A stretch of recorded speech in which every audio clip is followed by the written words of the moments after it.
You talk about violence following you throughout your life. So can you say a bit about that?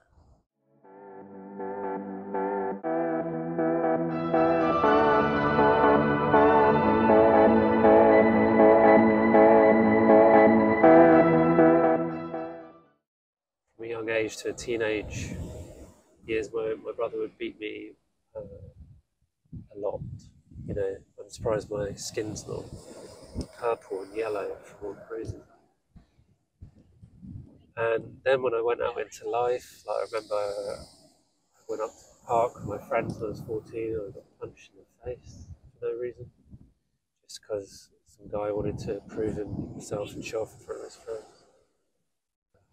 When I was 17, these are just some of the occasions. When I was 17, 4 guys jumped out of a car, hit me around the back of the head with a rounds bat. I went to university, and in my first year, outside a police station, I got knocked to the ground in front of a huge crowd of people. Back of my head hit the edge of a curb, split my head open. Then he used my head like a football, kicked me in the head for about a minute and a half. Then he killed me. And how did that change your perception of life? Because you spoke right at the beginning about losing your innocence, and then you know, obviously, you know, my innocence was beaten out of me. Yeah. And so from that, you're saying that then you, because you were used to that behavior, you somehow became magnetic, or that behavior just followed you and attracted you. Yeah, that's right. Yeah. Well, when you hold deep energy, whatever it is, whether it be love or joy or shame or anger or violence, whatever that strong energy is in you, that's what you attract. Yeah.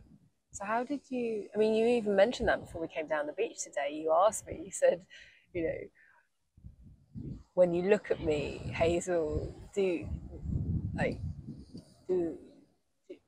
attract that, like, in my face? Yeah, because if you look at like my resting face, it's like a penetrating, intimidating frown. But if you look at pictures of me as a toddler or my dad's holding me, I have the exact same face. So we lose that, don't we? You know, you lose that, you get it beaten out of you. But it's not a frown. It's like it's a devotion. It's a passion. When I look at people like that, sometimes they feel intimidated. But what I'm looking at is I'm looking at a person's soul. Yeah. So how has this impacted your healing journey, and what was like the turning point from realizing, you know, that you attract all this toxic masculine behavior, let's say, you know, outside of you, but also, well, that's a big question. You're going to have to break it down a bit. Yeah. So like the beginning of this conversation was about, you know, from your innocence, then learning that, you know, love came through violence for you, and then realizing you must have come to a point in your life where you realize, well, you can't take any more violence. That took a long time, yeah. So after I got my head kicked in at university, I came back home. I left university, it completely destroyed me, and I came home and I felt safe. Came home to my mum, she fed me, she gave me shelter, and I started to feel more safe.